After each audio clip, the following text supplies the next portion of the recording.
There we go. Good morning, everybody. Good morning. Good morning.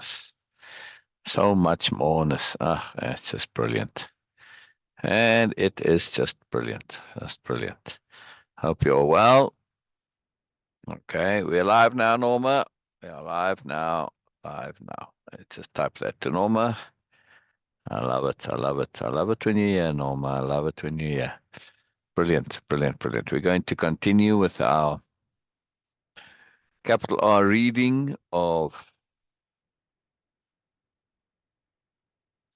Boynal and the Anomalies, chapter 16, in which Boynal has messaged Bina and he asks her a question, right? Well,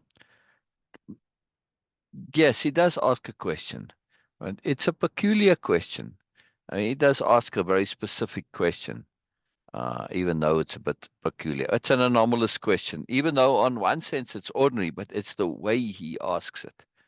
Well, it's not that much of an ordinary question, actually. But it ties into so much, and it's anomalous, and there's a lot going on. But mainly, we now deep into the chapter because this is the second part, and we did quite a lot of it yesterday. But there's a lot going on in terms of how Biella is responding. Right. First of all, she's responding with capital H hearing. And if you're not aware of capital H hearing, this is well, the best way would be to say this. Uh, in a short way, capital H hearing is paying exquisite attention beyond the usual to someone and to what's going on. And the aim of capital H hearing is to make sure that the individual in question feels heard, not just is heard. Obviously, they have to be heard in order to feel heard, but the individual needs to feel heard. This is absolutely crucial because if they don't feel heard, then much is lost in all of that moreness of somebody making the effort to hear them. Now, not only is Biella applying capital H hearing to Boynal, uh, because he asks a question and she responds and she replies to the answer. But this is part of capital H hearing. She hears there's more, right? And she opens the door for Boynal to share more, right? So part of capital H hearing is making space, capital M, capital S, making space. I have a big program called capital H hearing. And one of the main core components of its sections is called making space, right? It sounds very simple, but boy, there's a ton that goes into it. And we see this exquisiteness of Biella being applied. Not only that, she has other mandate, which is to the delegates who've now arrived also, and to share and show what it is to be a new noble, right? So she's demonstrating this as well. Plus, she's got her theme of the day that's come along, which is the inordinate made manifest, and showing what anomalies are, right? And this is just tons of stuff going on. It's astonishing. Uh, oh, my page went down. Let's see on Facebook. Hmm. Oh, I see. Okay. So she's doing all of this simultaneously, right? And this is a very key skill to keep your intent, your focus, or your center column, as I call it, right? I like to call it because a center column is you make digressions and diversions, but the center column is what holds it all together, right? Because that's why I call it a center column. So like that idea of this being the central column that holds everything together, but also connects things, right? Like if you got a big, large room, and you got pillars keeping it up, right? Center column, or maybe. So, right. So this is a nice way to visualize it, but because the center column is the core, and you may go away from it, but you come back to it all the time. And in this case, she's got a few of them, right, that she's looking to satisfy. But mainly, her overall one, of course, is always enhancement and development of awareness, right? So that's a life one. Then you go from there and you go into the particular ones of the time and moment, right? Which is now what she's busy doing. I'll get going in a moment here, but Facebook decided it needs to be reloaded. It's like, come on, Facebook, and it's just very slow. Uh, this ability of Biella's to come back to the center column is a profound skill, right? And it's the skill of awareness, having awareness of what it is that you are doing. Yes, a simple thing. If you want to just make a difference to one little tiny thing, just in your life to make a difference, and especially for children, to get them into this habit, because then it carries on throughout their lives and change their lives, right? But at any time in life, we can do this. Just ask yourself, what am I doing? Yeah. Just get into the habit. And then, what am I doing? Oh, yeah. Then see, when you ask, what am I doing? And maybe you capitalize that, the doing, yes, to not just make it physical, but make it spiritual, psychological, emotional, yes, and strategic wise, or whatever, right? The doing encompasses much more than just, well, I'm busy typing. Well, what are you typing? Why are you typing it? What's the point and the purpose of this? What does it connect to? And if you take that, what am I doing? And you don't only ask it in the immediate now context, but say, what was I doing? What's my sort of focus for the day? Oh, yes. All right. I wanted to, work on my attention skills, right? Let's just say that's your thing, right? Beside doing your housework or your job or your business or whatever, right? I wanted to learn to pay attention more, listen to people, whatever. Say, yes, that's what I'm doing. See, I'm not just chatting to somebody, but I'm also practicing paying attention. Okay. See, there's multiple layers of doing. And when you get into this habit of asking yourself what you are doing, that context expands, not only from the immediate to the intermediate to the slightly longer term, but then also to your life. What am I doing in my life? Yeah.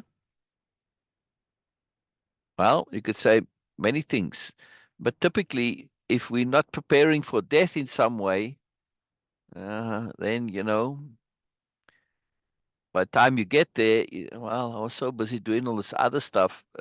Now what? Well, so the thing is, we can prepare for death, not to be obsessed with death, but prepare for death by living in the absolute most that we can. Yeah. So if we go and ask death for advice on how to live, well, they say, well, get ready for me. You say, yeah, but I don't want to be obsessed with you. And they'll say, no, don't be obsessed with me. Be obsessed with living. Yes. And if you're going to live to the most that you can possibly live, what do you need to have? Well, you need to have awareness. You need to enhance your awareness. Yes, we have awareness. We start off, sometime when we are children, our awareness kind of kicks in and we start being aware of what's going on. It's very limited. Yeah. Now, why won't Facebook load? It was loaded, then it starts to load. Uh, it's the guides. The guides are being problematic. Anyway, so that says, well, yeah, you live your life to the best and the most that you possibly can, right? Get the most out of life. And in order to do that, you need to have awareness, right? Because if you don't know, if you're clueless, in other words, right, the opposite of being aware is to be clueless. Yes. So you don't want to be clueless. So this is that's telling you, don't be clueless, right? Be aware. And the more aware you are, the more you understand life itself, right? And living and the process of living and how to live and how to be and all this stuff.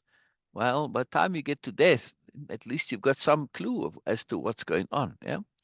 So this is a powerful thing, very simple. So this context, what am I doing? Well, I'm enhancing and developing my awareness. If this is your focus and doing, you're soon going to discover that this is also the doing of the universe. And I don't believe me. Always keep saying what I'm saying is not belief based. Yes, everything I'm sharing not belief based. You say, well, wait a second. You just made a statement there that you said, life itself is all about the enhancement and development of awareness, or this is the doing of the universe, the doing of life. It sounds like a belief to me.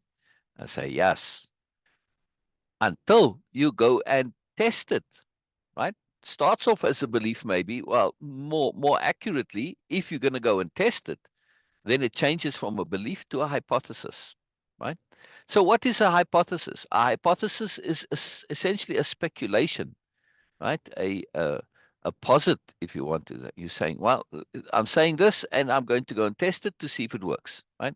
So it's an assumptive or a prospective. I don't want to say theoretical because yes, we use theoretically incorrectly, right? But a theory is actually a hypothesis that has been proven, right? So when you say, oh, that's theoretical, and people mean it as hypothetical, not as theoretical, right? Theoretical is already proved, right? So, well, it's been tested and applied. That's how come it is a theory. It has been put into practice. Well, they mean theoretical, not in practice, right? Now, if it's just only in theory and it's not been tested and proved, then it's actually hypothetical.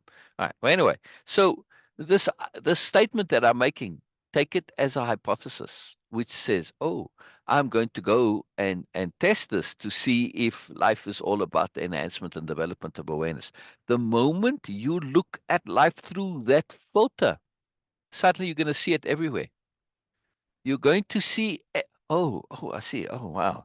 Wow. I broke up with Bay, but, uh, I thought this was the worst and most horrible thing, but how does this affect my awareness? How does it enhance and develop my awareness? Oh, well, I've got to stop chasing after fantasy and ideal and cheesy stuff and cheap, just the fun of things and get a bit more serious or whatever your lesson is that you need to learn. Well, yeah, it's the same thing I did before. I get all impatient and I get demanding, whatever, controlling, whatever, right? There's always something that you need to learn. Here's the key, though. You have to be self-honest, right? I mean, just take relationships. How many of your friends do you see make the same mistakes in relationships over and over again, right? Like for instance, they're controlling. Yeah. Well, if they ask the question, what do I need to learn? Well, it's kind of duh if they're doing the same thing and everybody knows it's about controlling. Why don't you know? Well, because you don't want to be honest. As simple as that, right? It usually is very simple.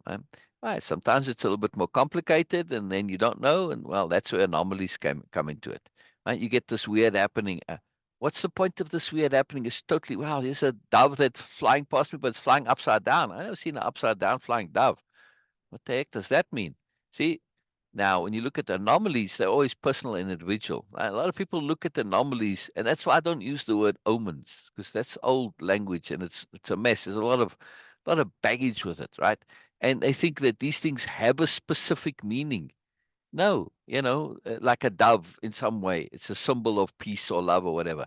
It's not a symbol of peace or love to me. I got to tell you that. I think doves are stupid birds. Sorry, I don't mean to be rude to the doves, but they don't if you just really examine doves, they crap all over the show, whatever, right? I'm just saying that not everybody has the same understanding. So when it comes to symbols, you've got to take it to what it means for you. But anomaly is not only something that is got symbolic and metaphoric meaning. It's also, right, there as a mystery for you to solve, right? And that's very much how it is with symbols. When you get, if I'm speaking to you in symbolic language, you have to really take my symbol in context. Yes. Sure. If I'm talking about peace and I use a symbol, well, then dove is a symbol of peace. Okay. Makes sense, right? But if I'm talking about love and that, okay, now dove is a symbol of love. See, same symbol, different context, different meaning. If neither of those contexts are appropriate, well, then maybe dove means something else, right?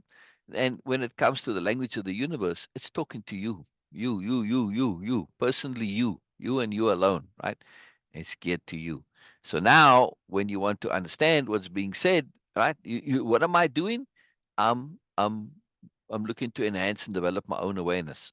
I'm also my doing. I'm going to be paying attention to the universe because this is also the universe is doing, and I want to have my doing and the universe is doing work together. Why is it better if things work together? Well, it takes less energy, right? Collaboration is much more effective than competition. Yes, or independently working on your own stuff.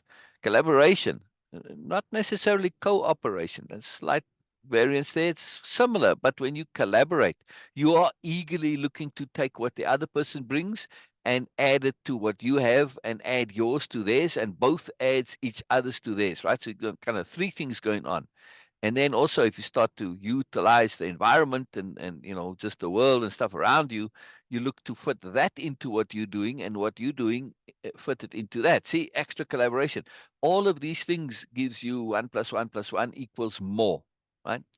In other words, the sum is exponentially greater than the sum of the parts. Oh, sorry, the whole is exponentially greater than the sum of the parts, right? So the totality is that when you put all the parts together, you get something that's much more. Well, just take your phone and break it up into individual parts. You still got a phone, but it's not working. You need those parts to be collaborating in order to work. Yeah, and when your phone or your computer something is off, it's not working right, some element is not collaborating, it throws everything off, right? See, collaboration. Any machinery, equipment, anything like that, all absolutely what makes them magical is when all the parts collaborate. Yeah. So think of it that way. Think of it that way. Think of just the incredibleness of when you, as this cog, starts collaborating. Now, also you need to collaborate with yourself. You are more than one, right? So anyway, so back to my theme here. I'm getting distracted and I'm not doing all the sharing and the stuff. So it's taking me a while. All right. So hello Norma. Hello Norma. Marvelousness. Hello Norma. Anomalies, always there's a challenge. Exactly. Thank you, Norma. They are a challenge to our awareness. They're a challenge to our being. Yeah, here's the key, right? Think This is such a fantastic point, Norma, that I am going to add that into my quote file. Yeah, that's a really excellent way of this focus on anomalies, right? They're not just a mystery, but they're also a challenge.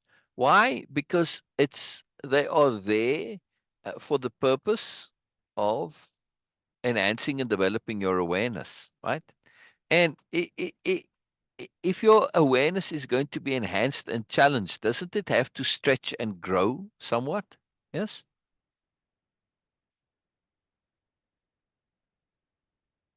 it does. Exactly. It does have to stretch and grow. That's how it enhances and develops, right? And for that to happen, okay, you can do it via figuring out, you can do it via perspective shifting, you can do it via thinking things through to the end. But all of those are in some way a challenge. Because if it's not a challenge, then, well, you know how to do it. Yeah, yeah. So this is very important. You know what, Norma? I'm going to attribute it to NB. I love that. I love that. When I was a kid and the teachers would mark, your papers, and sometimes, they'd make a comment there and they'd put NB underneath it, right? As in the old Latin, nota bene, which means note well. Yeah. See? So as an attribution, right? Anomalies always there as a challenge. Dash NB. I love this. I love this. Yeah. Isn't that just great, Norma? I'll put it in there and you can see what I mean. Okay, and then I'll put it in italics. So this just too brilliant, right? So if I write you into the story, or not if, or when I should say, when I write you into the story at some point, right? Then your name will be envy, spelled E-N-B-I-E. Yeah, envy. N-B, spelled out. So look at that. Oh, I didn't make it italics now. I didn't make it italics. Oh, it doesn't do it. It doesn't do it in comments. It only does it in Messenger. All right, there you go. There you go. Marvelous, marvelous, Norma. Yeah, expansion. Absolutely, expansion, expansion. Now, enhancement is qualitative expansion. Norma, yeah. See, when you think of something being enhanced, you are kind of expanding it, but you're expanding it by way of its quality. You're improving its quality. Yeah. So yes, we want to have our enhance our awareness expand as to be aware of more around us.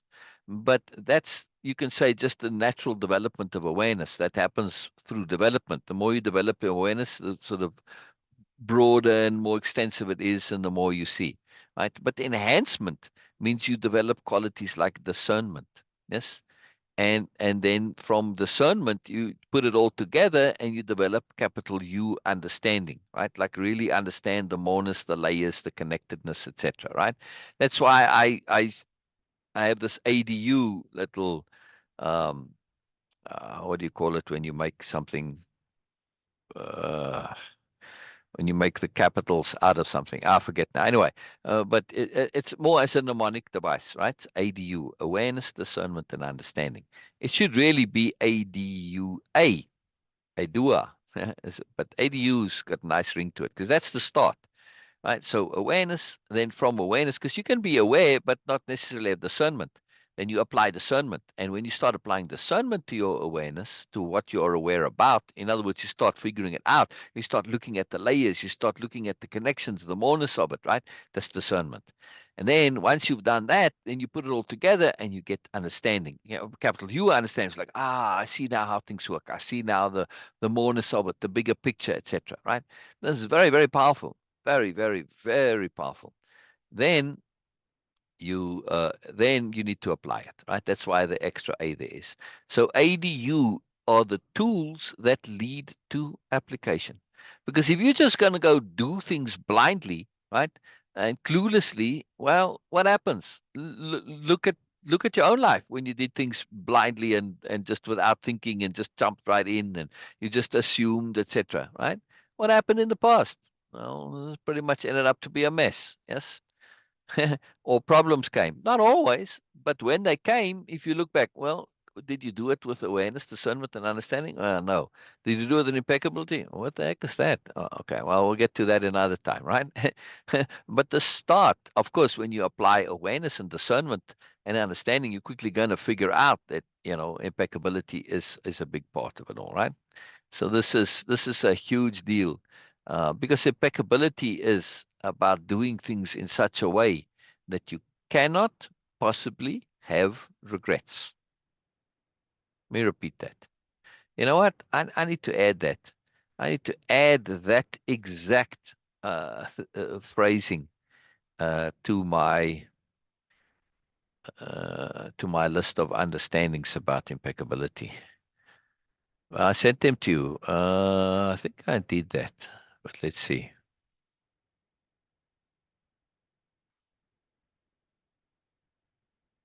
Yeah,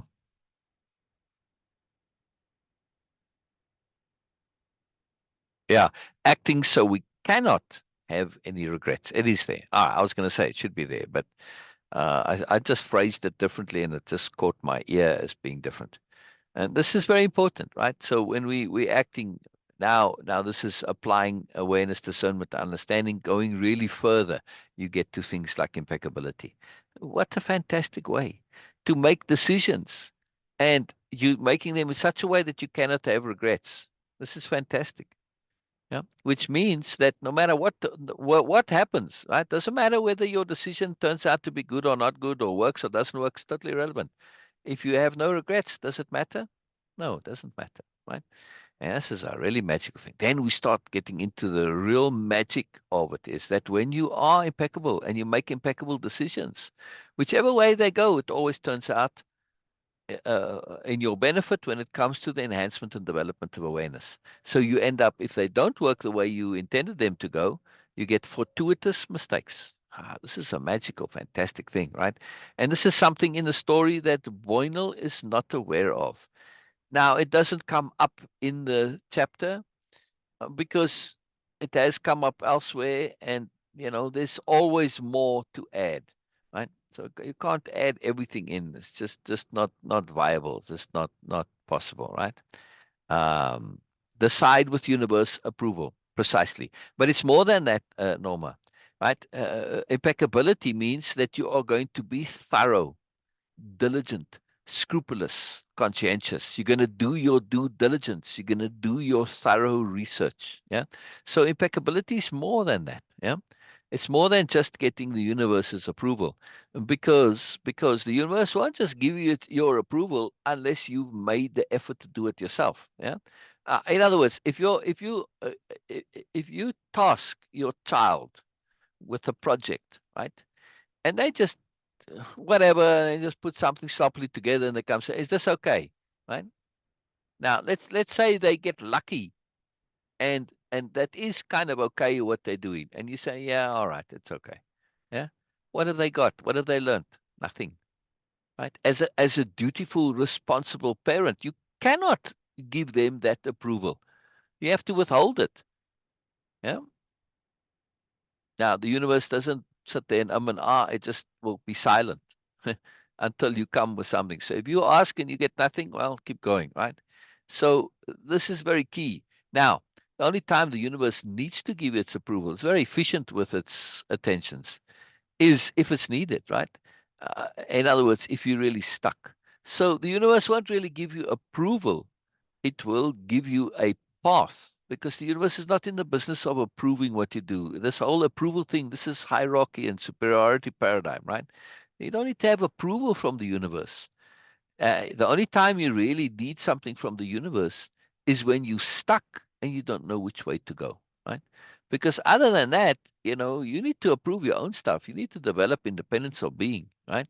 This whole idea of needing approval, this is that whole hierarchy system, right? Somebody else's opinion is worth more than mine. Come on. No, no.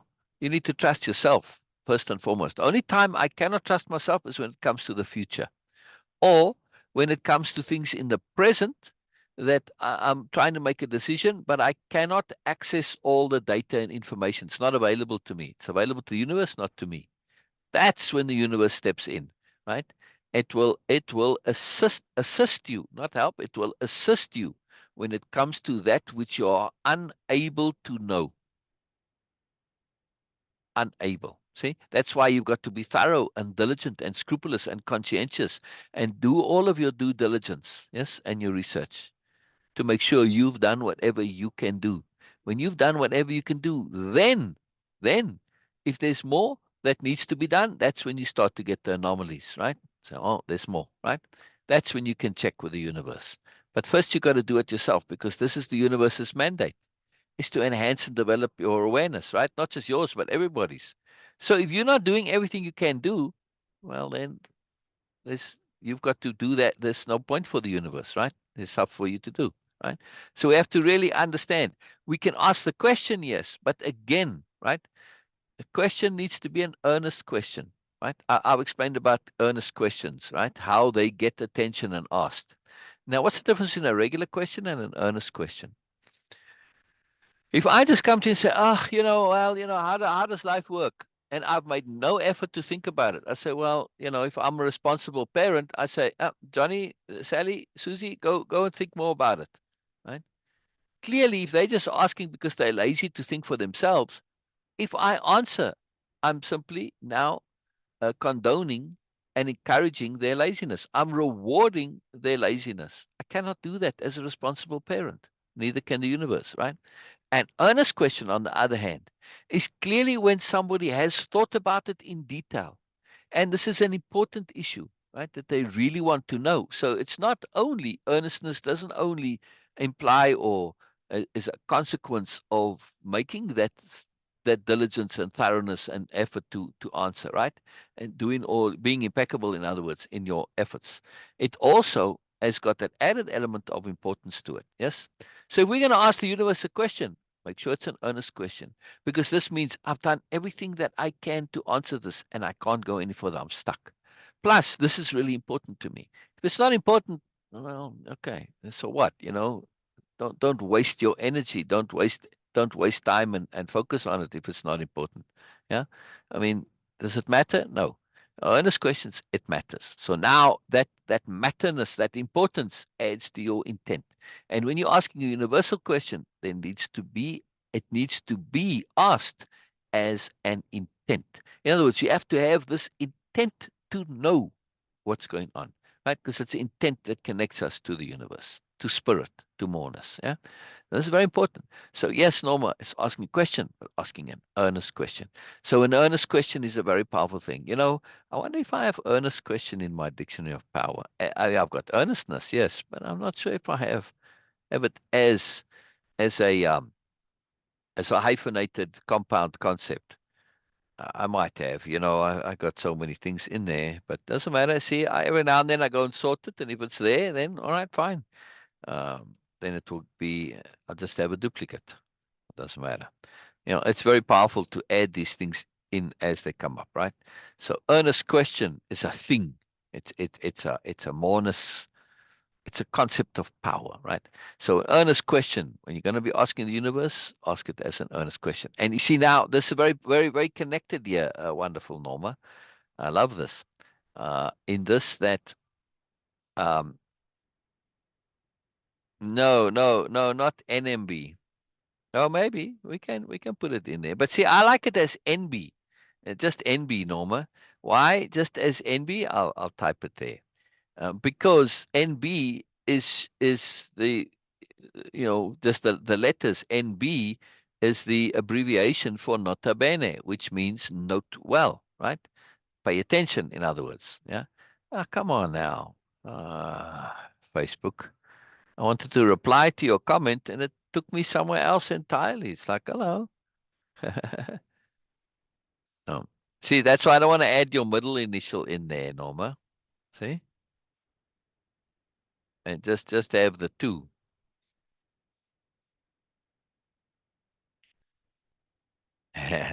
But can be. Yeah.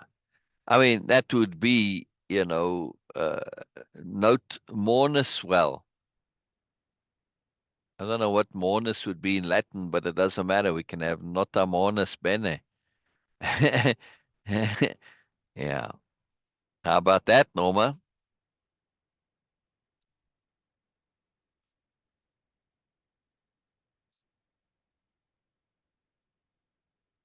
That works too. NMB. But see, NMB is, I guess, that could be your full name, but then everybody just calls you NB because NMB is kind of, doesn't it's a little tricky to pronounce fluidly, and people tend to abbreviate names that aren't smooth to pronounce. So I guess NMB can be abbreviated to NB. Yeah. All right. We digress somewhat here. All right. So where am I on my whole center column? Let's go. What am I doing? What am I doing? I was introducing the chapter, and I was introducing this concept of the wholeness of what it is that Biella is doing. She's doing multiple things simultaneously, yes, and from paying attention to the grand doing, which is enhancement and development of awareness, to specifically how. Right now, in the specifics, if we go to the next layer, it was about the inordinate made manifest. She's looking at the consequence of this. How does this work, etc. Right, and the greater theme and the pattern. She's saying in her life, right? She's paying attention to what's going on. This is awareness. Part of awareness is attention, right? Attention is specialized, focused awareness. Yeah. So she's paying attention to what's been happening in her life. And she's realized that there's this pattern of the inordinate made manifest, right? And this is very powerful. So now she's saying, whoa, There's something else going on. And as we're going to see in the next chapter on Sunday, right, we're going to see more of this inordinate becoming manifest. It already comes in the end of this chapter, right? We see that, well, not just in the end, but all the way through. There are these peculiar little uh, oddities, anomalies, that when you add them all up, they like, hello, yeah, what's going on? My parents must have known how I would be. Grin, nota bene. There you go. Yes. You are a most marvelously good, well note. Yes. So when we take this in its moreness, you see, you can say, bene as short for beneficial, right? Which is where the original root good, bene, beneficial, good, right? But if you say note, beneficial note, now we take you not just as a note that you write, but as a note of sound. Yes. And when you think of Norma as this beneficial sound that's added to the world, this is fantastic, right? It's a fantastic way of seeing and understanding Norma, and also as a note to pay attention to, right? A note is something that's there for you to pay attention to. So you're a good note, a beneficial note in many different ways, right? Not just pay attention, right? But also it's a good name for you to say, Norma, you need to also pay good attention. In other words, pay thorough attention, right? Make sure your attention is good. Yes, that you are taking note of life and that you are sounding well, right? That you are sound, like when you say of sound heart and mind, yeah, of sound body, yeah. Why do we say sound? Resonance, resonance.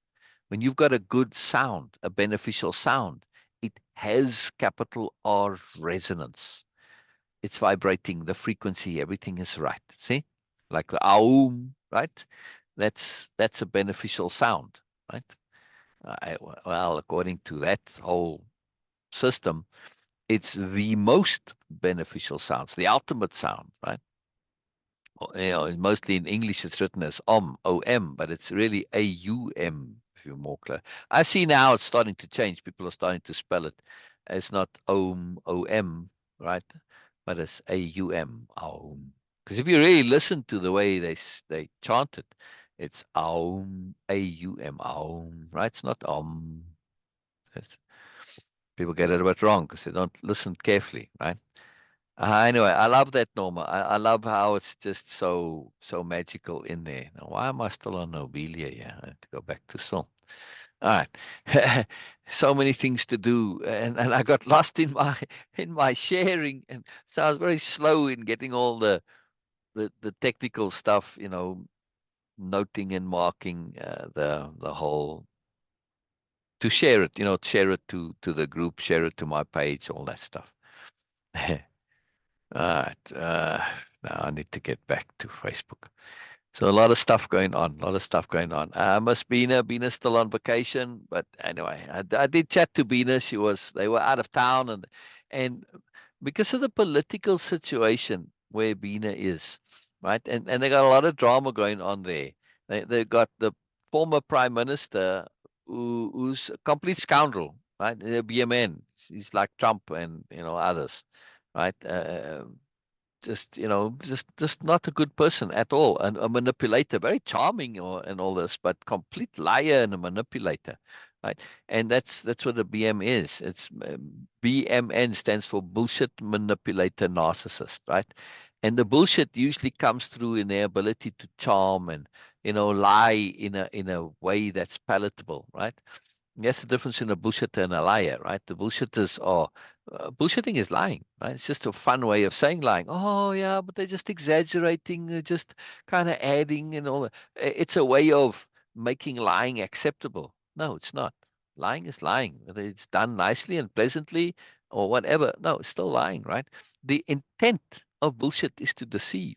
Yeah? So we understand this. The intent is to deceive. How is that good? How is that nice? No, it's not, right?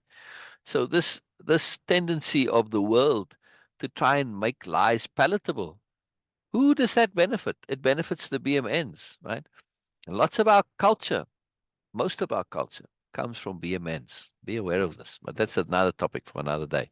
Well, anyway, so I'm saying Bina was on vacation but couldn't connect to the internet because of this guy. He's in jail, but his political party is in the elections and they're doing fairly well. It's a complete and utter mess, right? So because of this, and he causes trouble. He stirs people up, and they riot and do all sorts of stuff. So as a result, they oh, bless me, thank you. So as a result, in certain cities where there's trouble, they restrict the internet so that people can't use the internet to cause trouble with, right? So okay, it's kind of censorship in a way, but it's control, right? It's pretty effective. So when she went to this other city, uh, there was no internet there. She couldn't connect. And even where she is now, it seems like, I was chatting with her in the middle of the night. She called me. Well, middle of my night, middle of the day for her. She's on the opposite side of the world. Um, then we were chatting happily, and suddenly, boom, it's gone, right? So there's connection issues there. It's quite fascinating how it all works. Anyway, so I'm just saying, I'm missing Bina. It's marvelous when she's here. She does the introductions, and of course, not just for the introduction, but for her perspectives. She shares like Norma. When is it okay to judge? Then it's always okay to judge, right? It's not judging which is the issue, Norma. It's how we judge and what we judge. Yes. Judging is always okay when I am judging to determine morality for me. My judging can only be appropriate when it applies to myself. When judging becomes a problem is when I try to apply my criteria to somebody else. Yes. Now, of course, to some degree, that has to be so. All right. That we have to understand this to be so. Because if I say, well, this person is murdering that person, and I say that's not okay, that's a judgment. See? So we have to be very careful with judgment. And for the most part, judging is okay. The only time judging is not okay is people who are sensitive about the validity of their actions. In other words, BMNs. Yeah. Why do people say don't judge? What they really mean is don't judge me. Why? Because I know I'm being indulgent and crappy. Yeah. So pretty much always okay to judge. Yeah. Now, of course, when you are going to judge, be sure you have all the information. See, that's where the problem is. Well, don't judge me. You don't know what's going on. All right. But if you're so sensitive, then you've got the problem in the first place, right? Anytime somebody's sensitive about being judged, they're being defensive. And when you're being defensive, that means you can't really justify what you're doing, right? But if you, let's say, this has happened to me many times, right? That I'm looking at the bigger picture and I'm operating in a context which the other person isn't aware of. So they don't understand my actions and my behaviors, right? And now they judge me. I could say, well, I wouldn't say don't judge me. I'll say, before you finish your judgment, here's more information for you. Or ask if there is information that I'm not aware of, right? People judge just based on their perceptions. Well, if you're in a limited awareness bubble and you're trying to evaluate a bubble that's a larger, greater, more encompassing bubble with more complexity and more, then, well, you are going to come up with an incorrect conclusion.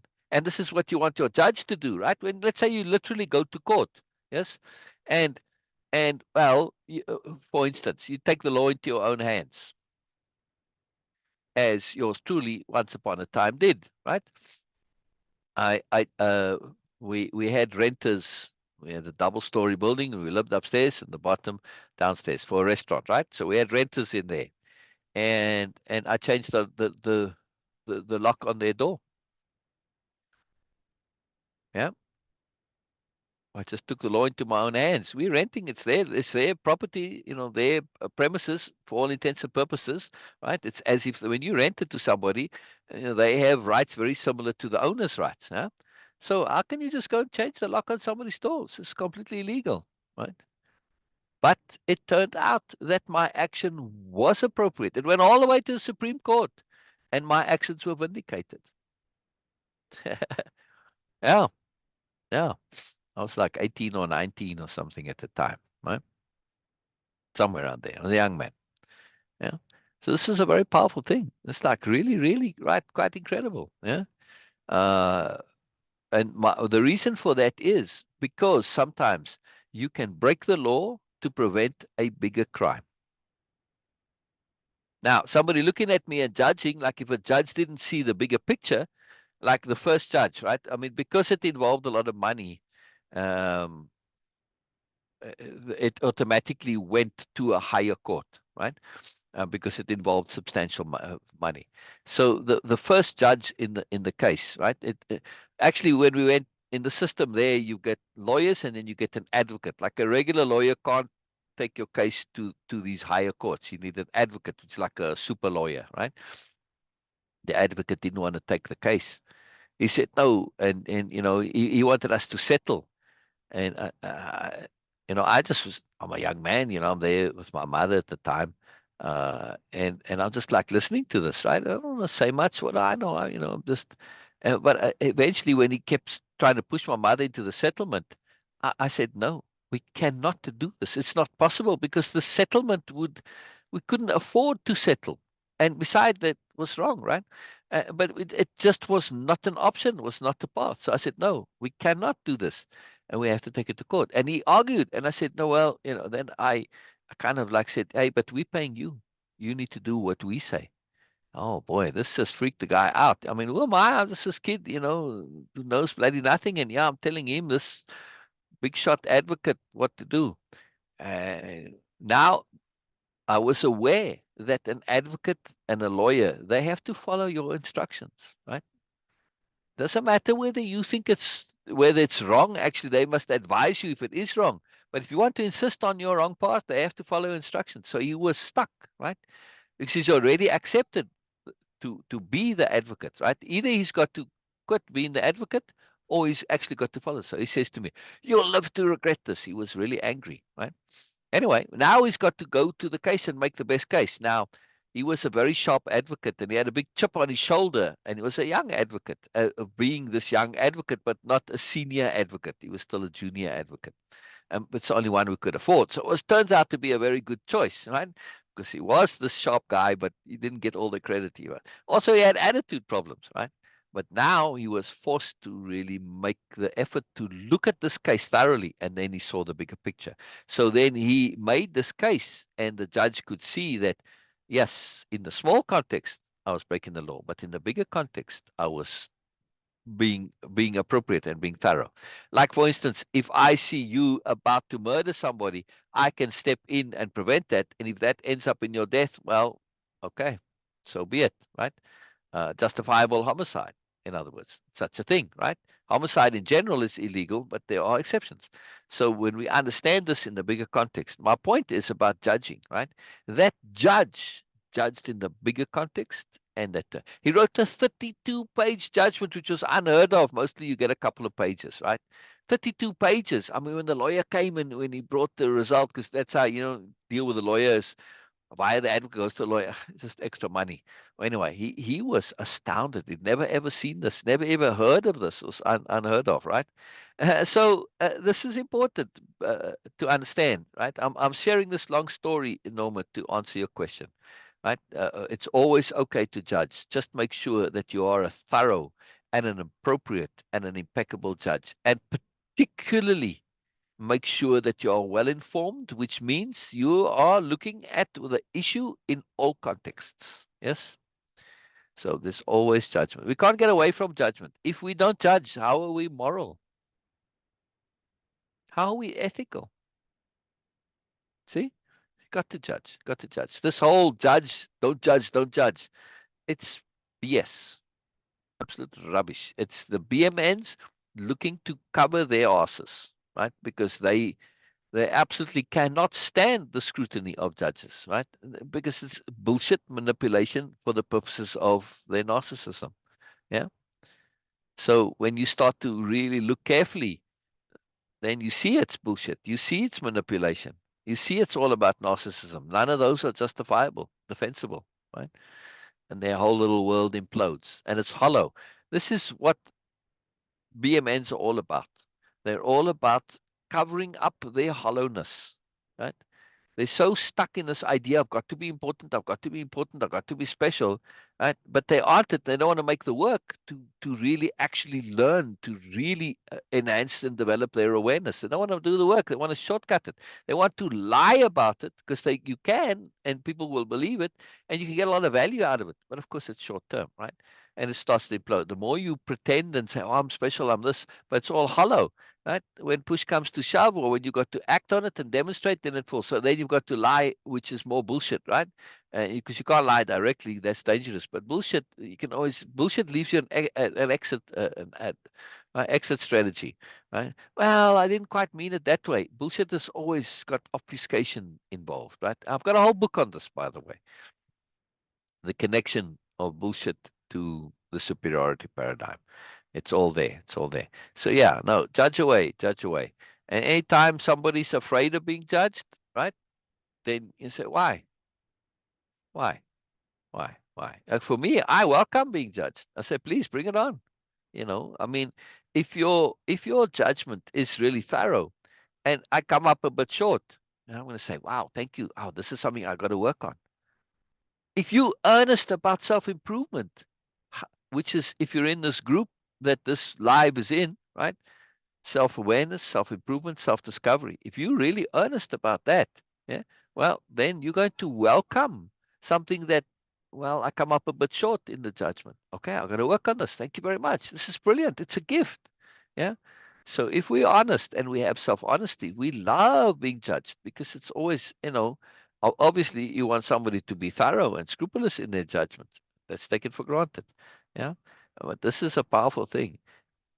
I'm always being impeccable. Does that mean I'm always right? No, of course not. Impeccability is not about being right. It's about doing what's right according to your conscience, right? It's being conscientious in the full context of the word impeccability. Yeah. Um, so this is, if I'm being impeccable, I have no regrets about whatever I am and what I say and what I do, right? So if it's not appropriate, then it means I wasn't aware of something. So if you come and tell me, and oh, I say thank you, I wasn't aware of that. Brilliant, thank you. I'm never going to feel bad about what I do because I'm being impeccable. So I can't say, oh, I got to feel bad. No, why? I made every effort to be impeccable. I got no regrets for my decisions, right? So very important. Very important. All right, all right, all right. Oh, I love this. I love this wonderful Norma. I love this. I love this. All right, now, wonderful Norma, let's continue our magical discussion here, and we'll do so. I'll continue to read the story. Uh, but that means, Norma, that I really do need to screen share. Otherwise, for those that watch the video, some people like to read along and with the story. Yeah, it's helpful. It's helpful.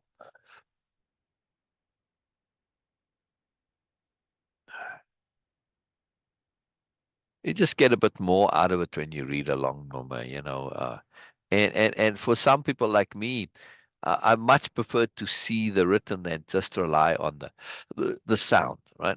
It's very helpful when I'm looking to comprehend, not just to have words fall on my ears, right? That's doesn't help very much.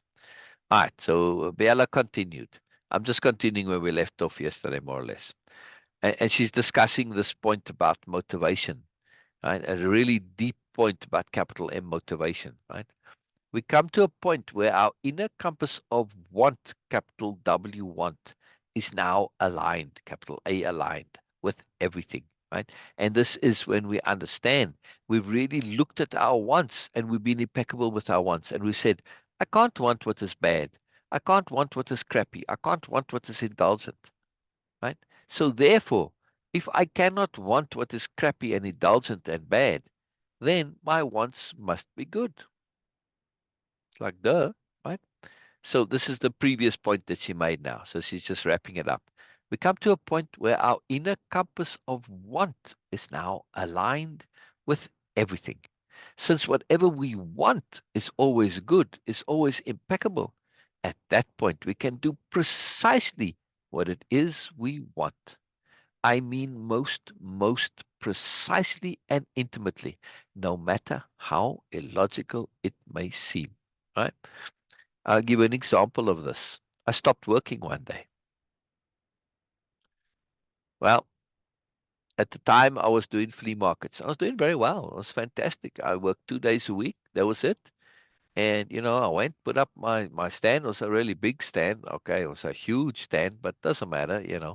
Um, it took a lot of work to put it up, but then I'd stay over there at the flea market, and well, I didn't always stay over. Even I just covered the stuff, come back, go the next day. Right? Well, it was pretty good, except it was windy and dusty, and and the canopy would be forever threatening to blow away, and sometimes did blow over and cause a havoc, and it just wasn't physically pleasant, right, to be there, especially that dust, and it made all the product dusty, and it was just miserable, right. So I just said, at some point, I said, I don't want to do this anymore. But I didn't have any other options of anything else to do at the time, right? So me not going was quite illogical. Yeah, it was completely irrational. But it was such a strong pressure on me. I didn't quite understand it at the time, but I understood it to be anomalous. This because I've always been exceedingly responsible and hardworking all my life, right? Yeah, I've got this strong pressure, and this made me really think about this whole understanding of wants. And I came to realize I can't see the reason for it, but I'm being impeccable in that I'm not doing this out of indulgence or laziness or whatever. I came to realize that there was some moreness involved to me not wanting to go back and me not going back. So as a result, of course, I got kicked out of where I was staying. Um, right, I had to leave, and I ended up in another place. And it's a long story. It's actually referenced here in the abstract, right? In this chapter actually. But that following of my inner intimate wants, because they were impeccable, led to a complete change of situation I could not have foreseen coming. And that led to an environment in which I was able to finish writing this story, because I had started this particular book and series, right, the Biella series, because it's more than one, right? I'd written the first two chapters at that point, and I sort of it wasn't there's no real motivation and reason to go forward, right? But then the change of situation led to a space and opportunity where I could finish that and also do Way of Impeccability, right? So it led to much. It is a whole change in my life in a very profound way, in a very big way, because it led to me taking what I had inside me, and I already had pressure from the universe, which is why I started writing the story to express it externally, publicly, yeah, and to put it down and make it comprehensive and cohesive. Yeah, I've been living it all my life, but I never had the ego or the motivation to say, "Hey, everybody, look, here's my stuff." It just kind of went against my humility, to say, "Well, it works for me."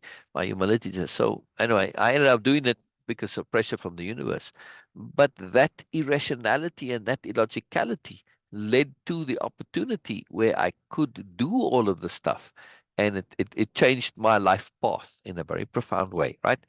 Very following that inner want, because it was impeccable and it was completely irrational and illogical at the same time. And man, it was hard. I gotta tell you, it was really, really hard to follow through and have things be a mess, uh, and that led to change. I mean, I didn't like not paying my rent, even though I was renting a room at the time. That's all I needed. It's very inexpensive, I had internet, and that's quite happy.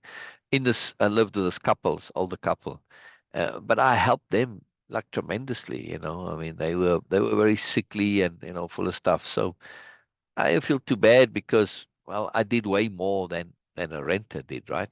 They got good, just me helping them, So I felt, well, there was a good trade and balance, but they were a bit unscrupulous, and they weren't impeccable in the least. They were, but uh, they exploited all the charity programs and stuff like that. So they weren't nice people, but they didn't learn. They had an opportunity to learn, because I was on comms like this, talking out loud, and they could hear what I was sharing, and they could have asked more, and they saw I went to the they call it a drugstore, the pharmacy, with a man, and he wanted to shoplift something, and I was paying for whatever it was at the time, and I just paid for whatever he shoplifted, right? Even though he put it in his pocket. And I said, I can't condone this, and it really impressed him. It didn't necessarily make him change his ways. It's like, really, it's some stupid thing that wasn't even necessary to do. It's like, wow, really? I'm like, come on, man. Anyway, uh, anyway, I'm making the point that, if we pay attention, then we see there's a moreness to things. There's a moreness to things, and if you have impeccable motives, how can you doubt what it is that comes up in you as a want? You cannot, right? And it's a great gift then. And you have to follow through on that, right? So Biella's making this point here for Boynal because he wants something, but he doesn't, he's not able to act on the fulfillment of his want. Why? Only fear or doubt of your motivations. Yes? Oh, very important. Boynal said, "It seems totally illogical what I am contemplating to do, but I see it may lead to better things if I do." Biella toggled the speech to text, Illumina acting as translator. Right now, she's put off the speech to text because now Illumina is commenting on what Biella is doing. Yes, so it's a commentary on her bigger picture motivation. Now, sometimes these she puts on the speech to text so that Boynal can hear it, but in some cases, it's just she's giving an explanation of the bigger picture underlyingness, which I suppose she could share it with Boynal, but it might be disruptive, right? It's not that it's a secret, it's just not going to be in the flow of things for Boynal, but it is in the flow of things for those present, which is all the Biella's aspirant friends and the delegates, and Ursula and Camillus. Well, they're delegates, I guess, but Ursula no longer technically. Well, I guess she's technically a delegate, but not in an usual thing, right? So they're all there, right? Dream Deer's there, everybody's there. So Illuminaeus acted as translator. For the new nobility, conversations like this present a difficulty. Boynal has not asked for help specifically. Yes, he asked her, meaning Biella, he asked her a specific question, but it was almost abstract. The difficulty lies in not presuming we know what is needed. Because of the depth and sophistication of her perspective, Biella has to be careful of inadvertently communicating in such a way it could be perceived as advice. Advice can be useful and good, yes, but it has to be taken under advisement. And always, advice has to be asked for. Capital A, asked for. Illumina smiled, a small laugh. Oh, I'm not screen sharing. All right, I'll do this one without screen sharing, Norma. I know you're not fond of the screen sharing. You prefer if I don't, so I'll just do it just for you. Although, this stuff goes onto YouTube and all that, and that really does need it to be there. But all right. So why is advice so important here and to be asked for? We live in a culture, the superiority paradigm, that says, man, giving advice, this is like the be all and end all. And if somebody's in a problem, you must give them advice. No, you must not. And it's under this whole big thing of helping, right? We think we have to help. But if we understand that help for the most part is just an arrogance, right? It's just your ego that's coming into it. You assume you know what's there if you're looking to help somebody. In order to help somebody, you have to know what's going on, which means that you're assuming you know what's going on. Do you really know what's going on? No, right? As we see in this, it seems very simple on the surface, but the more we get into and Boynal starts repeating, and stuff starts to come out eventually. We see that more, right? So this is it. If we act on the first things, this limited bubble, then our advice and our help is inappropriate. See, that's why helping, no, sharing, assisting, that's very different. Furthermore, when I help somebody, right, I'm essentially end up doing it for them. Whereas if I assist them, they do it, and I'm the assistant, right? It's a very different role, right? Like if I'm helping a surgeon, we kind of like, two surgeons and one's helping the other. They're doing it together, right? And to greater and lesser degree, the surgeon who's being helped, if they don't know what's going on at all, the other surgeon's going to be doing all the work there, right? Even though they supposedly doing it together. But if the surgeon is assisting the first surgeon, they still doing it. And the assistance is like, okay, well, maybe here, maybe there, a little bit, right? It's adding to what they're doing. It enhances their ability to next time do it themselves. If we help in the way typically help is where you end up essentially doing it for the other person, they don't really learn to do it on their own. Yeah. So advice and help, very dangerous, right? Or advice because we don't know the full context, right? And it's we have to assume that it does. We have to be presumptuous, really, and a bit arrogant, even though it's inadvertent arrogance. We're not deliberately being arrogant, like but it's inadvertent arrogance. We have to be very careful of this, right? So Biella just shares, and also that's not what he came and asked for. She's opening the door for him to share more. This is her making space for him to keep sharing and presenting, right? But he never makes that extra step to actually ask more directly, right? And when he does, then he'll open the door. But he has to do that because also, if you present advice without it being asked for, yeah, just in terms of the more sophisticated understanding of psychology, you lose the connection to intent. All right, Norma, no problem. Right? You lose the connection to the deeper intent. And that deeper intent is that the person has to have that. Why? Because if you earnest, that's why earnest questions are so important. That's why it's capital A, ask, which is to ask earnestly, right? When you do that, now, if I've asked you earnestly, I really want to know, yes, now I'm paying attention. Yes. And I'm asking to what it is more exactly and precisely that I want to know. So therefore, the response, hopefully, is going to be pertinent and relevant to the question.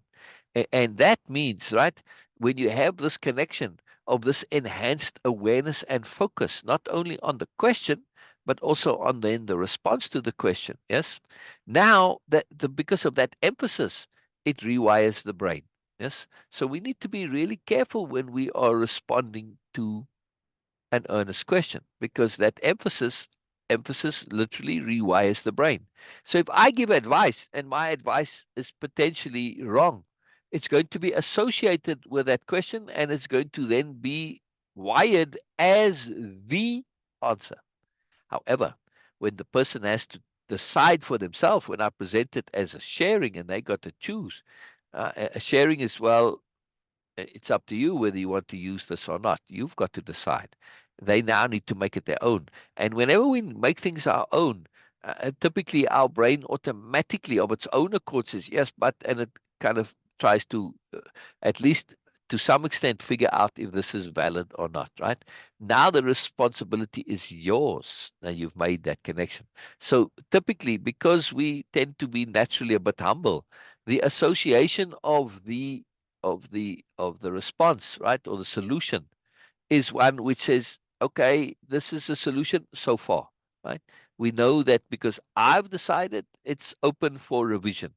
And that's so much better than advice because advice is presented to the brain and this part of the brain that stores the stuff like a computer. I call them the inner bureaucrats.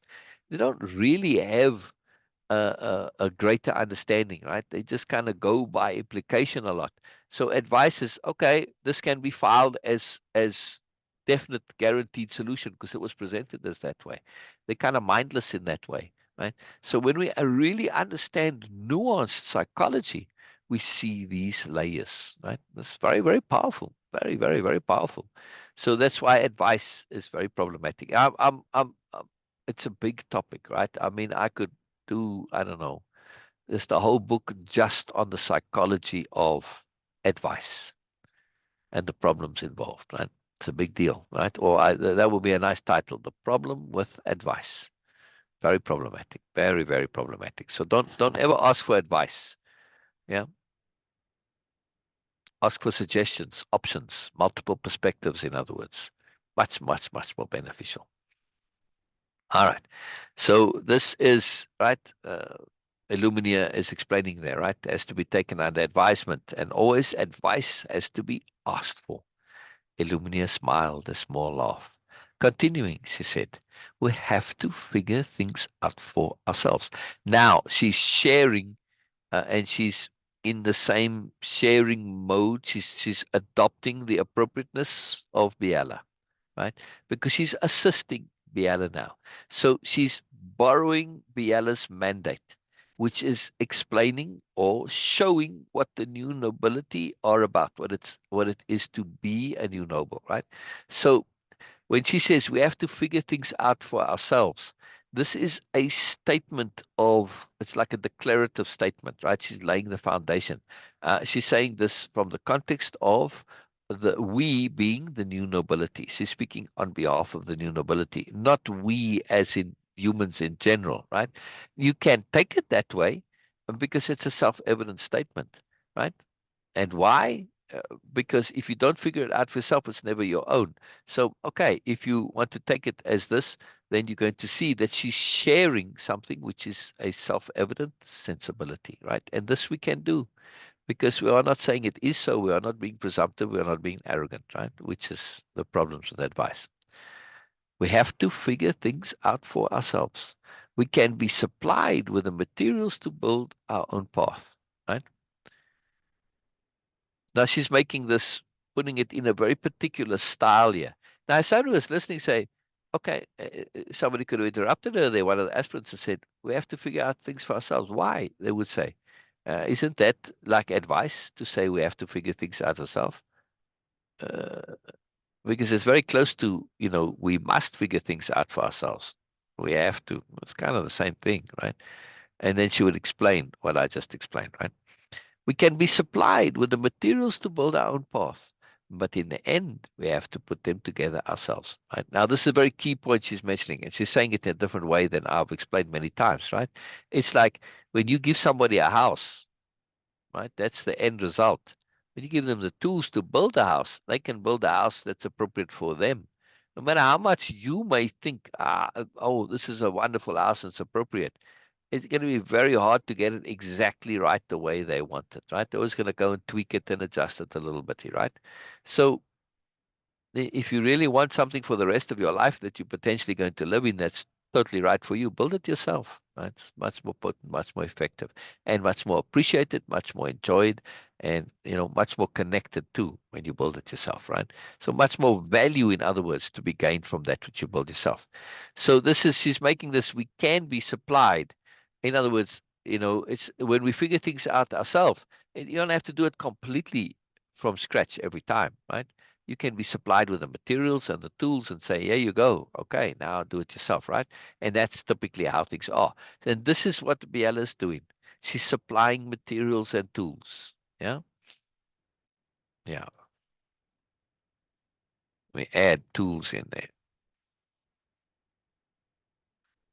But in the end, we have to put them together ourselves. We have to come to that point of understanding ourselves. It is why Biella did not push the point about anomalies. Boynal has to grab it for himself. When he does grab onto it, then he can ask a way to clear up any confusion. If he asks specifically, he will free Biella to give more focused replies. For now, he is sharing, and Biella is sharing in return. Now, there's also a deeper understanding of Biella's marvelous sophistication, right? She sees, she's already pointed out to Boynal, you need to be in attunement and anomalies. This is your way out. You're in a conundrum. And if you live in attunement, you're going to see the anomalies, which is that what, this asking the universe a question, as it were, right? And then the universe responds by anomalies. You don't always have to ask the question. You can just look around. The universe is going to give you what you need if you need it, right? Or your greater self, or your subconscious, right? Uh, there's likely tons of anomalies all around us all the time. Why don't we notice them? Because we don't have the filter to filter for it. When you have a need and you have a clear intent, a clear focus, that now changes the filter of your subconscious. Every single moment of the day, we filter out zillions of of stuff, details, right? It's too much. We'll be overwhelmed if it all comes in, right? So this ability to filter is built into us, but we need to utilize that to our greater intent. Now, when this came up, that anomalies and Biella mentioned anomalies, and Boynal just doesn't respond to it. Why? Because there's more stuff that he needs to share, and she's aware of things coming out that sometimes we have to repeat and repeat again, and it's awkward. It's a bit of an awful truth, and you have to be comfortable letting it out, which is what happens, right? Things, new information comes slowly from Boynal. He repeats a lot, but every now and then it's a little new point, right? So even though there's repeat, there's also occasionally some newness. If she were to shift into the focus of explaining anomalies in a way that Boynal would connect to, it's going to shift the focus onto this in-depth discussion and understanding and explanation about anomalies, which means that the path that was already happening, the path of stuff slowly coming out of Boynal, that's going to be diverted. And it's very hard to get back to that sometimes, right? Because now it's all about the anomalies. So the things that need to come out of Boynal, right, which is reluctant to have come out, but which come out because Biella's making space for them to come out in a very, very, very skilled way, right?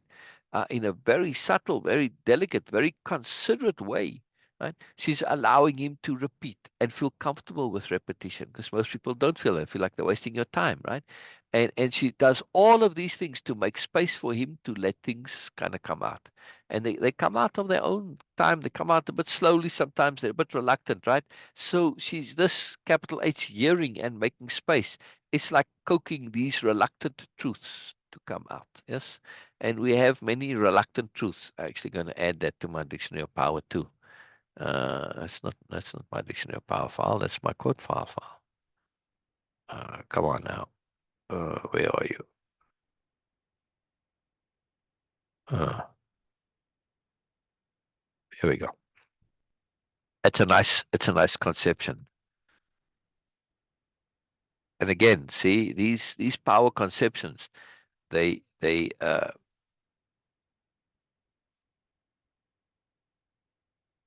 hyphenated because a reluctant truth, it's a something that's going on inside us there, right? It's not an awful truth, it's a reluctant truth. There's a difference between the two. Yeah. That's very powerful. I like that. I like this added nuance to my understanding. Yeah. It's very, very helpful, very powerful. Tell me when you're back, Norma. You won't hear that if you're not here, so sorry. But Right. So this whole point of why Biella didn't go into the anomalies specifically, she could have shared about them even though he didn't ask. It's more potent if he asks. But also she would then close the space that she's made for these reluctant truths to come up. Yeah. And they're subtle. There's complications to them, right? Biella responded to Boynal's last message. Right? What was his last message? Uh, it seems totally illogical what I am contemplating to do, but I see it may lead to better things if I do. And this was in that point of when you do what you want and your wants are impeccable, then sometimes it's illogical, like my story of just stopping going to the flea market or stopping working, right? Without any alternatives. Uh, anyway, it worked out quite magically. Biella responded to Boynal's last message. Yes, that is key. To trust, right? Even though it seems illogical, got to trust. To recognize your intent to goodness. Yes. And that was that story that I told about myself, right? To recognize your intent to goodness, to know that you have it. Once you know you have a strong intent to goodness, then it's simply a matter of learning to trust that intent to goodness, and capital L learning, right? Most people think learning is the acquisition of data or information.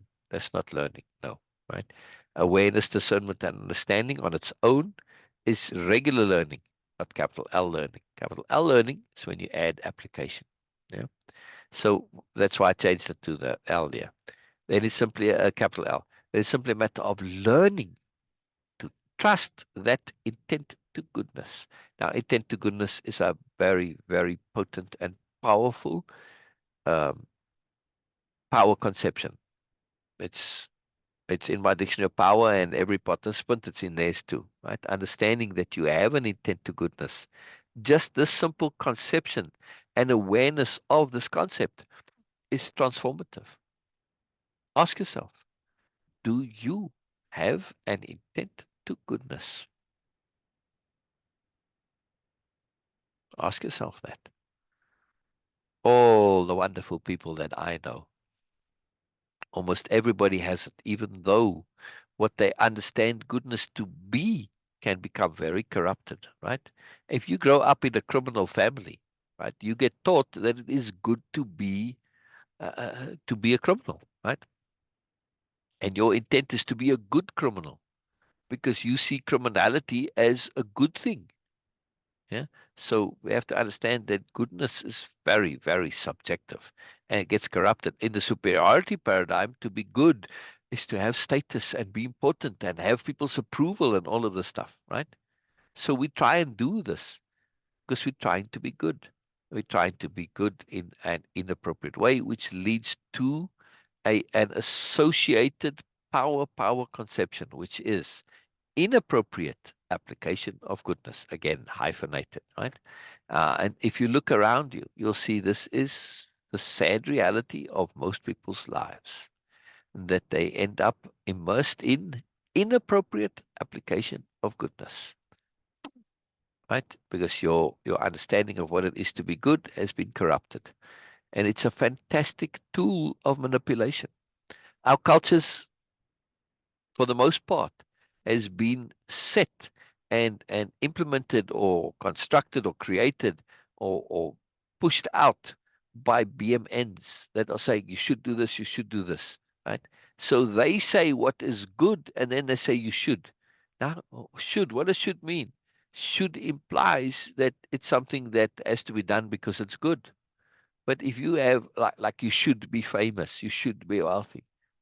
See, your goodness now gets subverted into pursuing those goals because you think it's good.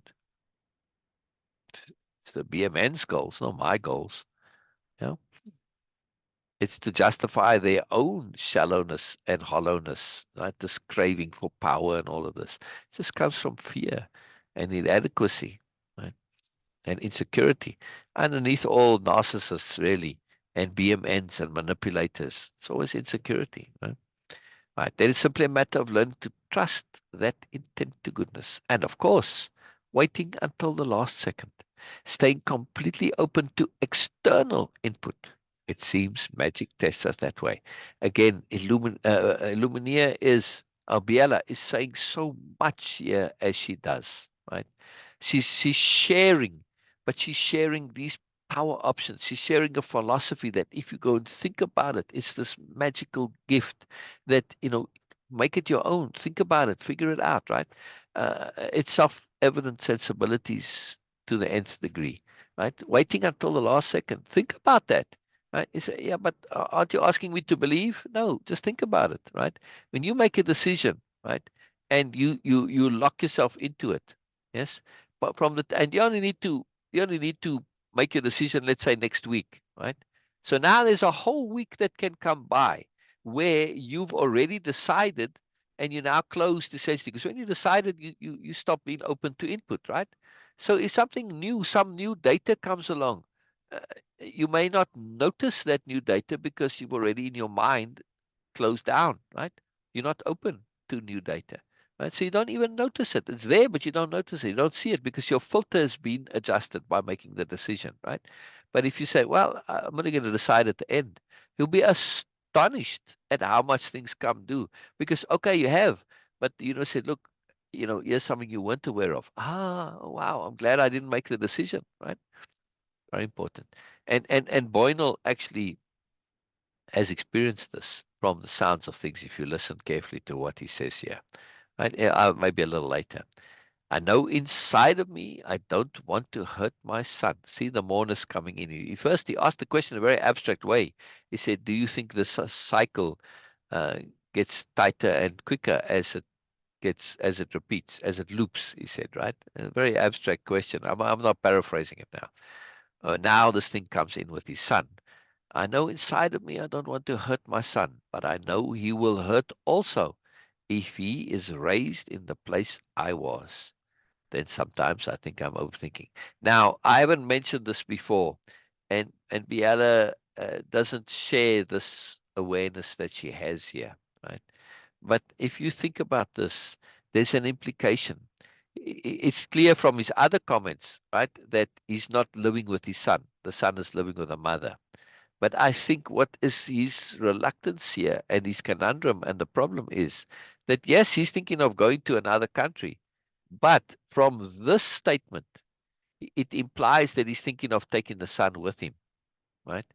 Now he was locked up in a loony bin, as he calls it, in a mental institution. Right? So clearly, the evidence would be, or the high probability would be, and from how he describes when he went to pick up his son, he doesn't have custody. But yeah, he says, but I know he will hurt also if he is raised in the place I want to, in the place I was. So this means his decision is not whether to go or not. His decision really is, does he take the child with him illegally? See how when you apply capital H hearing, you hear the more of what's going on, right? Now, this is not something that he can say. I mean, in this case, the original conversation is Boynal's talking to a stranger, right? But he's saying it out in public on the internet. He can't say, I'm contemplating something illegal. See? But he's in a quandary about it because sometimes, like I explained earlier, things may be morally correct, but not necessarily technically legally correct. Yeah. So sometimes we're faced with that dilemma, right? And if you're impeccable, you've got to follow your conscience. Yes. Uh, so it's a tricky thing sometimes, right? Ethics can be very tricky sometimes. Then sometimes I think I'm overthinking. And this is typically when people get to contemplate ethics and morality, then they kind of lose it. It gets so complicated, right? And they aren't hard and fast answers, and they want hard and fast answers. And of course, then they think they're overthinking. No, to me, at least in my personal opinion, I don't really think there is such a thing as overthinking. There's such a thing as inappropriate and ineffective thinking, yes, but not overthinking, right? You think till it's resolved. That's it. You can't really go past that point. The only time you're overthinking is what overthinking really means is looping thinking, where you don't want to deal with issues. You don't want to deal with those reluctant truths, those awful truths. So you just think the same thing, hoping that somehow this is going to change. No. The bottom line is the awful truth is that you're contemplating doing something that's illegal and potentially immoral.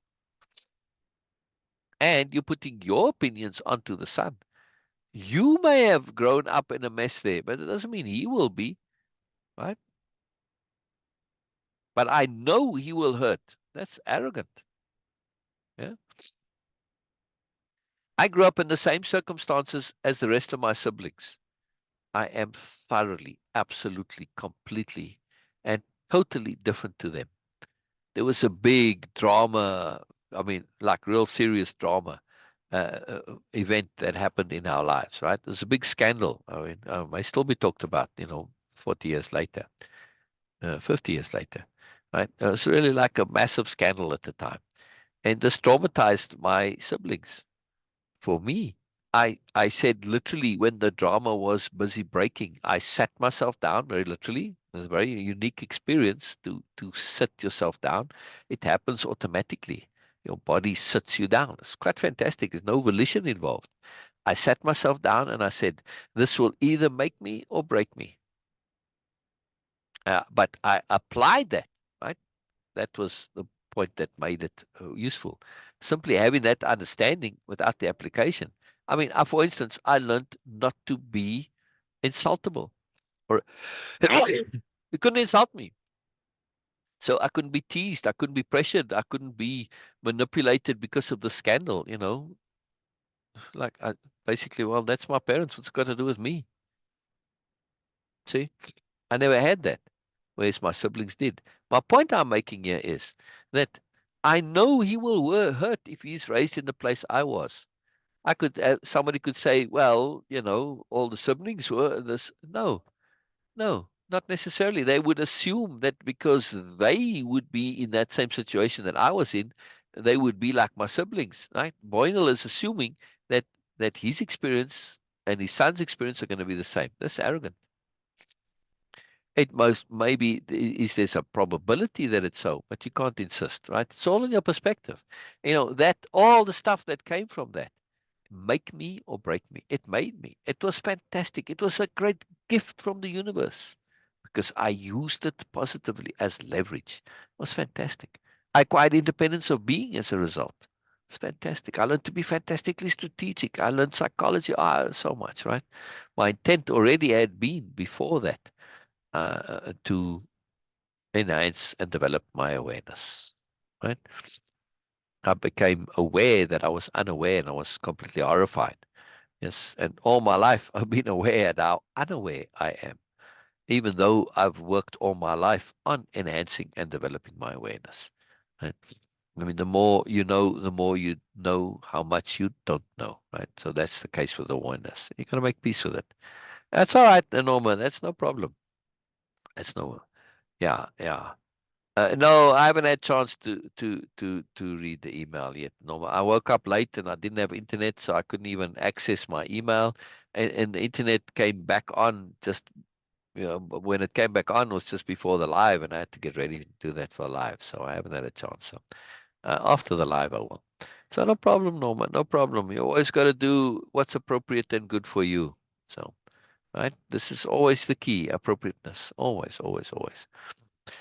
Right. So this is a deep point here, and as we right, this is the point of making space and a capital H hearing.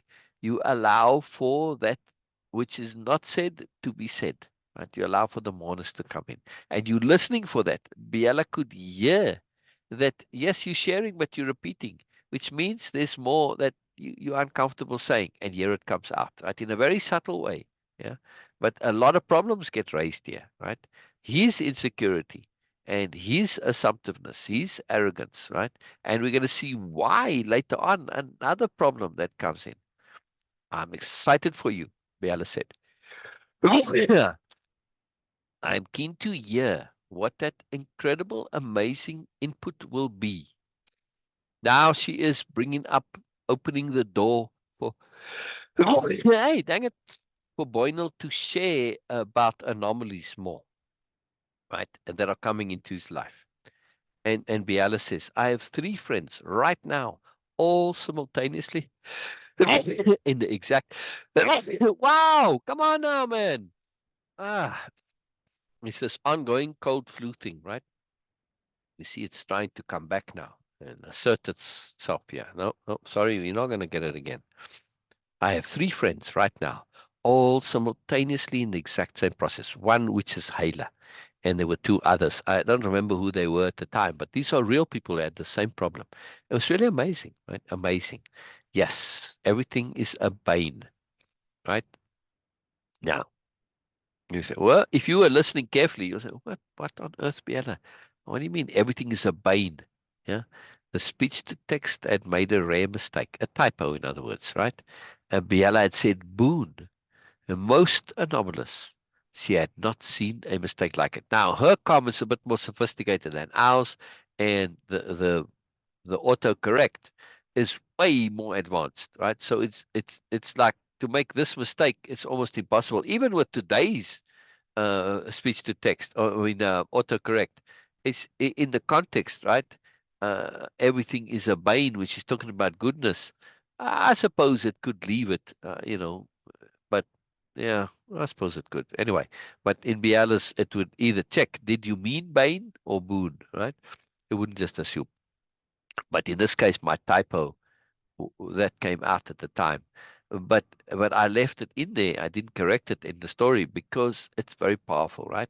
So the speech to text made a rare mistake. Biella had said Boone, most anomalous. She had not seen a mistake like it.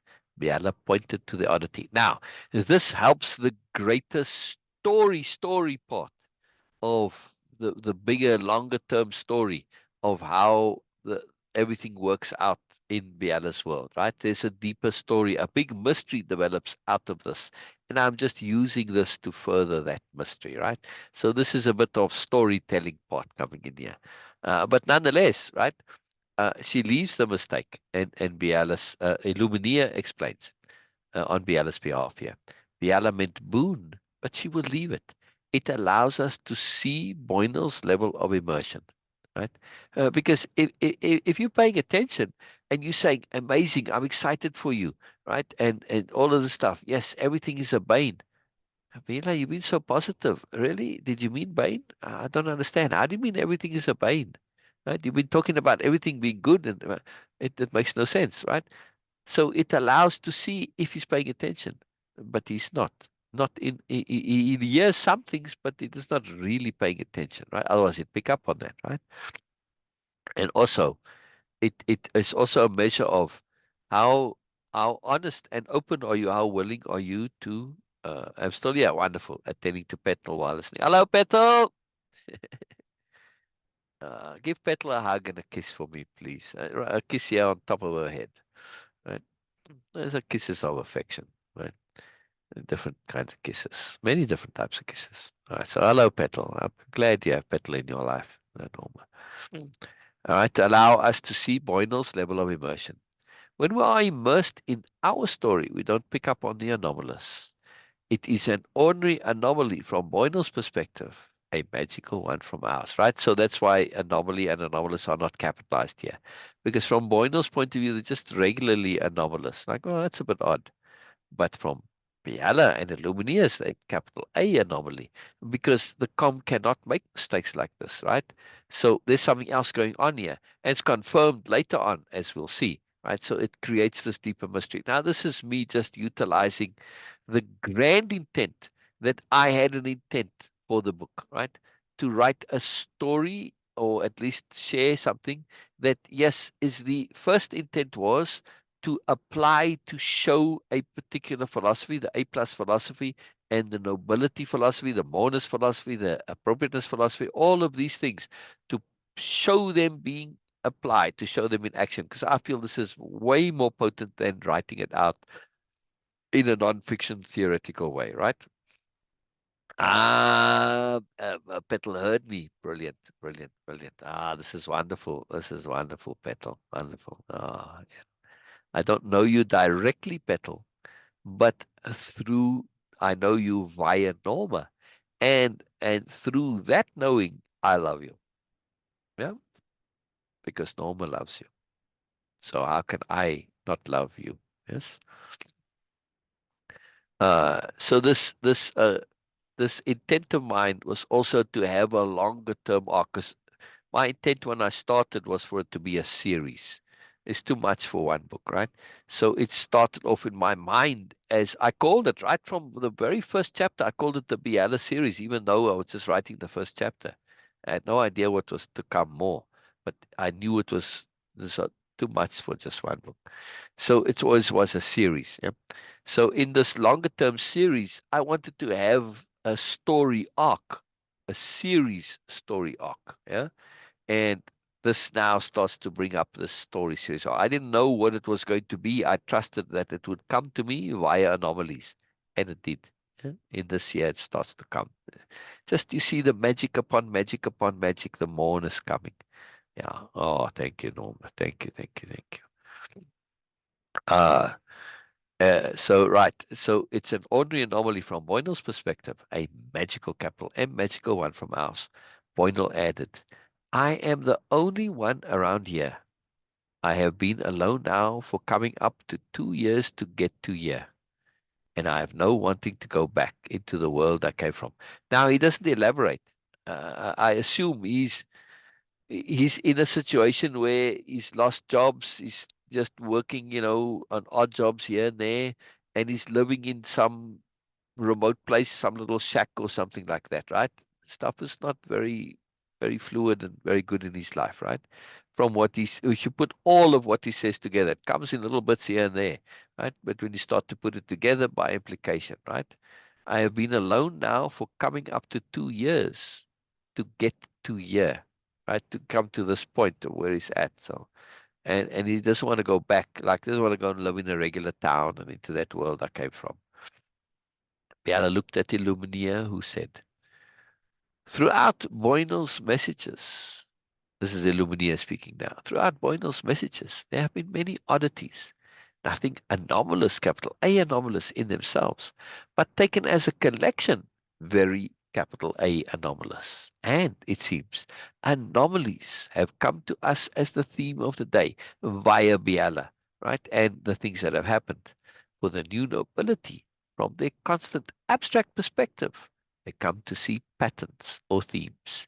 And this is very crucial, right? This is enhanced awareness to start paying attention to patterns or themes. It's massively valuable, right? And now well, because you are aggregating things, you are abstracting it. It's fantastic, right? And if you look at the entire way this played out, not just in the way I've written it as a story, in folding it into the greater story, but the actual conversation, right? Which the root of this is a conversation between me and whoever. I don't even remember Boynal's actual name anymore, whoever that was, right? This was the pattern and the themes and the anomaliness and the fulfillment of moreness. Boynal was an absolute gift. He came, we had this conversation, and there was a little more, and the end of the conversation with Boynal is in the next chapter, I think. And then he just disappeared. Never heard from him again. I contacted him way later once to say, hey, how did it all work out? He said, no, it all worked out brilliantly and good, and everything is fine and wonderful. That was it, right? He never continued, even though the conversation, and he said specifically, acknowledged that our interaction led to everything working out. He never continued the interaction, which is anomalous in itself, right? But this is the power of intent. It brings things, and they don't have to stay. They come, they serve their purpose, and that's it. That's all there is to it, right? And I'm aware of the same thing with Hayla, right? Came and it went. Yeah. There was a little moreness there, but it was me trying to sort of force things a bit, and it imploded in a sense. During this entire conversation, anomalies and Boynal's need to connect to them are the critical ingredient. It is the one single thing he needs to figure out and incorporate into his life to break free. His dilemma is he has no way to break the deadlocks of his thinking, no way to access information beyond what he knows. Outside leverage is exactly what he needs. Illumina paused, needing to get back on track. The lack of him even asking about it in any way is odd, anomalous. It's like, dude, how are you in a conversation, interacting, a discussion, and somebody repeatedly mentions anomalies and you don't know what they mean and you don't ask about it? It's like, man, that's anomalous, right? So it sets anomalies as a potential topic, but that alone is not enough. He may, for instance, view it as something too weird for him and doesn't want to get into it. Because a lot of people, when things are like, oh, it's woo or whatever, then they get scared, right? They don't want to ask then. They're scared of opening a door to somewhere they don't want to go. He may, for instance, view it as something too weird for him and doesn't want to get into it. But they are the collection of oddities. Together they are anomalous. Now we are starting to build a theme. Shortly before you came, Biella had said something. All she had said was, the inordinate made manifest. That's right at the beginning of this chapter. The way she said it led me to believe it was a summation or encapsulation of something she'd been thinking about. Biella nodded confirmation. Adding it all together, we have a theme, Illumina continued. Themes like this are in the anomaly family. There are many, many different kinds. They all have one thing in common. They come from our greater selves or from the universe, depending on how one wishes to see it. Or you could say they come from God or Allah or Buddha or Krishna or whoever, right? It doesn't matter. They're coming from somewhere that's connected to you, that's part of you, but it's not exactly you, right? So it's just a matter of terminology. In the end result, the practicality of it is the same, regardless of how you term it. And this is one of the skills and the potencies of not only Way-of-Impeccability and usefulnesses, but of the new nobility, right? Is that they understand that the terminology, it doesn't matter. Many ways to say the truth, many ways to express the truth, right? Many, many different ways. the end truth is the same regardless of how you express it, right? When you say it's coming from your greater self or from God or from Allah, the end result doesn't matter. The application, the usefulness is the same. Doesn't matter, right? Depending on how one wishes to see it. Of course, in different places, there are many other names and ways of describing the source, right? Some people call it source, right? The new nobility use those two.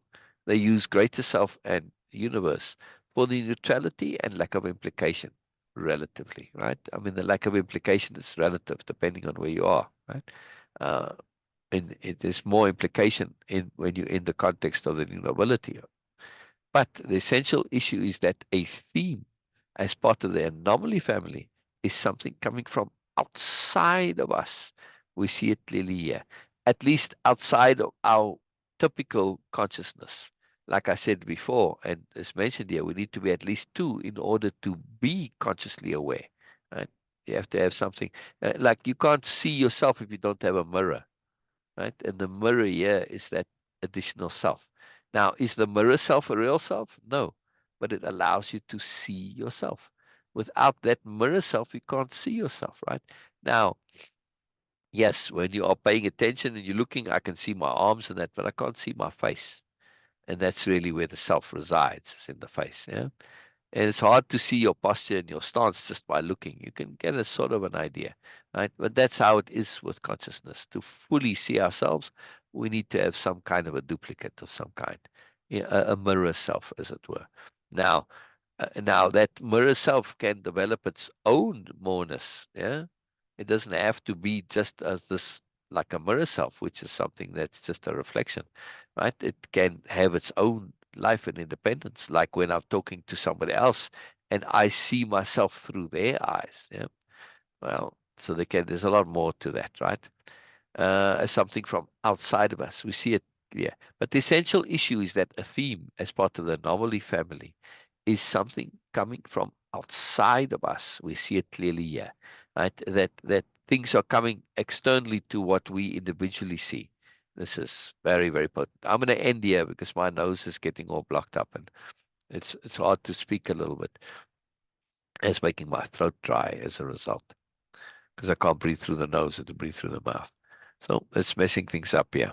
So brilliant. Norma, I'll end here on this point of needing to be aware that we need to pay attention to that which is outside of us. Most people live in this bubble of thinking they know how the world works. And boy, if there's only one lesson that I can say that is so crucial to learn, it is this. No, the world does not work the way you think it does. Once you really internalize that and start to use that in your daily life, you'll start paying attention to what's outside of you. And outside is emphasized here, it's italicized, right? Because to say outside of your knowing, outside of your conception, right? Then you start really to see, oh my goodness, oh wow, right? And then this is what anomalies are, yeah. And you start living in attunement with the universe. Most of the universe is outside of you. You are such a small part. The bit of awareness that you have, the bit of knowledge you have, it's a fragment, a minuscule fragment of them all, right? So by definition, the bulk and the vast overwhelming majority of stuff is outside of you, outside of your knowing, outside of your awareness, your understanding, etc. Right? So very important to make that shift, because when you do, you really start to open up to moreness. Yeah, that's why moreness is such a powerful term. Not more, because more is quantity, where moreness is quality, and also more typically is connected to that which is physically more. Right? You can count it. Yeah, whereas moreness is, man, I don't even know what it is yet, but I know it's positive. I know it's valuable. Huh? Spiritual, in other words, spirituality is a moreness. Yeah, awareness, moreness, discernment, moreness, understanding, moreness. Yeah, it's not like the more of. All right, well, I suppose you could say I'm more aware, which I'm sensing it, right? But we want to be more aware and be aware of moreness. See, that gives you a bit of an understanding of how more and moreness are different. Yeah, it's very powerful. Yeah, I have some. Well, not Vicks, but I have something that's similar to that. Camphor, eucalyptus, something of that nature. It's actually a cream that's a topical pain relief cream, like if you got a bruise or a bump or a sprain or a strain or something like that. It's actually quite effective too.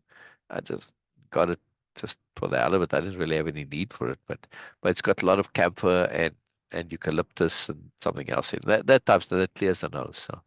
So I'll go and smell it. I can't put it on my nose; it's too strong. But I could just smell it. Yeah. Vicks. Yeah, yeah, yeah, yeah. Vicks vapor rub. When I was a child, man, it was this like petroleum jelly Vicks, and it was like now, your mother would come and rub it on your chest. You'd walk around smelling like that all day. Get in your clothing and everything. But man, it was a remedy for pretty much everything. Yeah, it wasn't called Vicks Vapor Rub. It's just called Vicks. Take a dollop and smear it on there. And then you add what was the stuff that it was very similar to Vicks, had a different name, like Tiger Balm. I think is a similar thing. That's more specifically for pain relief, right? And this stuff that I have, it's a cream actually, not that petroleum jelly stuff like Vicks was. But it's just a cream, which is nice. It's a little nicer to apply, and you can rub it in. It's not like the Vicks that stays there on top. It doesn't really go in so easily. So it's not as hard on your clothing. Let's put it that way. But yes, I shall go and take a couple sniffs of that. All right. On that note, there. Thank you, wonderful Norma, for being here. Thank you for your comments. Thank you for your moreness, and thank you for your intent to goodness. Right? You weren't here when I mentioned that, so I don't know. Yeah, camphorated oil, yeah, or camphor oil, yeah, yeah. Norma, but do you have an intent to goodness? I'll leave you with that question. Yeah, very powerful question, right? And to me, if somebody were say, "Oh, you got some advice for me?" So I say, "Yes, trust your intent to goodness." Most people do not, unfortunately. It causes them a lot of problems, right? So trust your intent to goodness. Very powerful, very powerful. All right. On that note, I shall end the meeting and end meeting for all. Bye bye, everybody. Bye bye.